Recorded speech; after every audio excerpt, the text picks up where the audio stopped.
Assalamualaikum warahmatullahi wabarakatuh, teman-teman sobat trader. Eh, di hadapan saya sudah ada pergerakan emas, di mana dalam sesi ini kita akan belajar mengenai eh, bagaimana membuat satu analisa berdasarkan hipotesa atau skenario market dan beberapa faktor lainnya yang sangat sederhana. Jadi kita akan memakai dengan indikator yang paling sederhana, yaitu trend line, di mana trend line ini dibentuk dari support rata-rata dan resisten rata-ratanya pergerakan emas. Baik teman-teman, dalam sesi perdagangan Jumat dini hari di sesi perdagangan Amerika, emas tercatat melemah sampai area 1638, di mana closing tetap juga melemah di area 1644, di mana sepekan emas berada di kisaran 1675 dan 1638, di mana sempat menguat akibat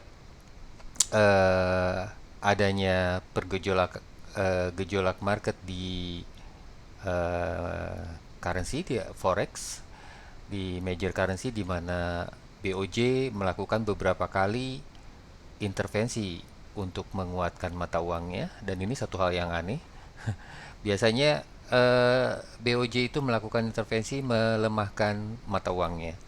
Oke, peak dari intervensi dari BOJ ini ada di Jumat sepekan yang lalu, di mana yen terhadap dolar tercatat melemah tajam sampai kisaran hampir 152, 151,98 dah ya tercatat.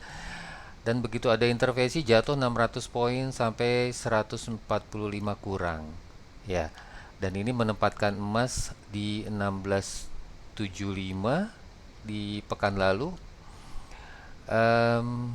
Tapi di sesi perdagangan Jumat yang barusan ini, emas ditutup kembali melemah, eh, mengikuti 3 hari perdagangan sepekan yang lalu, di mana low-nya atau support tercatat di 1638 ini. Oke, buat teman-teman para trader, saya akan coba membuat satu hipotesa, dan hipotesa ini akan membuahkan satu analisa secara teknis, dan analisa ini akan menjadikan kita perilaku pada waktu kita bertransaksi tentunya. Oke, em, di area 1638 ini kita akan coba membuat posisi selling atau sell atau short di area 1638, tentunya dengan menempatkan stop loss. Dan pemakaian stop loss ini dianjurkan untuk selalu menggunakan atau berdasarkan time frame. Tentunya disesuaikan dengan, satu adalah equity dari account tersebut, lalu yang kedua adalah dari time frame. Jadi dari time frame kita akan tahu berapa banyak risiko yang akan kita perjuangkan atau risiko yang akan kita kelola. Jadi teman-teman, ada yang banyak banyak mentor yang bilang bahwa menempatkan stop loss adalah berdasarkan berapa poin kita mau rugi dan kita pasang stop lossnya. Tetapi mereka lupa menempatkan stop loss itu adalah harusnya berdasarkan time frame dan disesuaikan dengan equity tentunya. Dan volume yang akan di transaksinya pun harus resize. Jadi harus disesuaikan dengan kemampuan equity tersebut.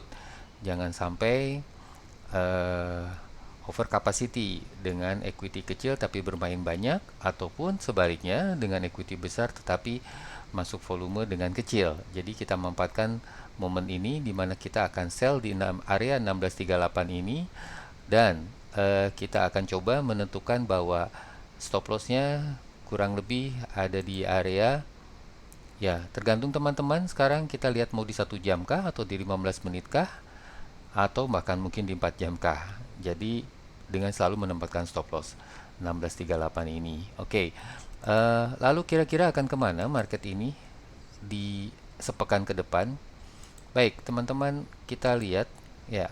eh, Kemungkinan sebentar, kemungkinan untuk eh, market emas ini kita akan coba.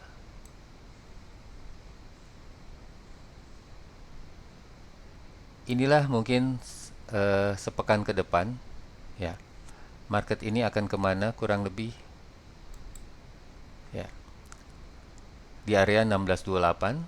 Tentunya eh, ini dengan catatan kita harus melihat kembali konfirmasi utuh dari major currency, terutama adalah yen terhadap dolar atau dolar yen. Jikalau dolar yen ini kembali melemah ke area 148,50-an atau mungkin tes 149, dan GBP kembali diperdagangkan di bawah 1.15 atau 1.13, dan euro diperdagangkan di sepekan ke depan di area di bawah 0,98, kemungkinan terbesar adalah emas akan kembali lagi ke level terendahnya 2 tahun ini adalah di 1611. Oke. Nah, kenapa market itu sekarang agak sedikit janggal? Ini lebih kepada beberapa ulasan saya mengenai market, entah itu di TVFX di nasional ataupun di grup kami di lokal, bahwa balancing teorinya sedang berjalan, di mana cross rate GBP yen itu menguat tajam sampai 171, dan ini adalah cross rate GBP yen tertinggi dari tahun 2016 ya.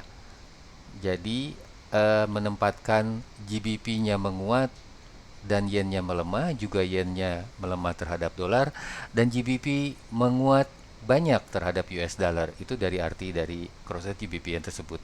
Oke, teman-teman, eh, semoga berhasil dengan belajar membuat satu hipotesa ini. Eh, Kalau misalkan teman-teman ada yang bertanya, bolehkah kita buy di area bawah ini? Silahkan, tetapi dengan tetap mengedepankan yang namanya faktor risiko.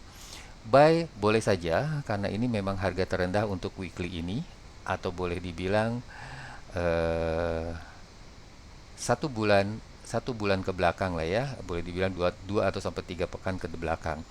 Tetapi jangan salah, ini market adalah sebetulnya adalah pola sideways yang memang boleh dibilang cenderung bergeser dari weekly-nya menjadi bergeser weekly to weekly-nya melemah ya. Ini adalah kita lihat ya.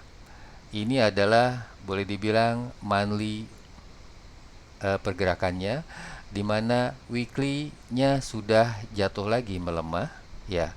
Dan ini kalau sudah bergeser gini berdasarkan range support rata-ratanya, dengan catatan sepekan ke depan ya dia akan tes ke bawah sesuai dengan konfirmasi utuh dari major currency, terutama dolar terhadap yen, di mana cross rate-nya mereda. Alangkah lebih baik kita menempatkan posisi sell jauh lebih probability-nya menguntungkan gitu loh. Tapi kalaupun teman-teman untuk melakukan buy, silahkan juga, karena memang tidak ada salahnya. Ini adalah harga terendah boleh dibilang 2 sampai 3 pekan ya, tetapi tetap selalu menempatkan stop loss sebagai bagian dari risk money management. Uh, Demikian ulasan mengenai market outlook emas sepekan ke depan. Semoga bermanfaat. Terima kasih untuk atas perhatiannya, dan semoga bermanfaat untuk para trader dan juga para nasabah. Assalamualaikum warahmatullahi wabarakatuh.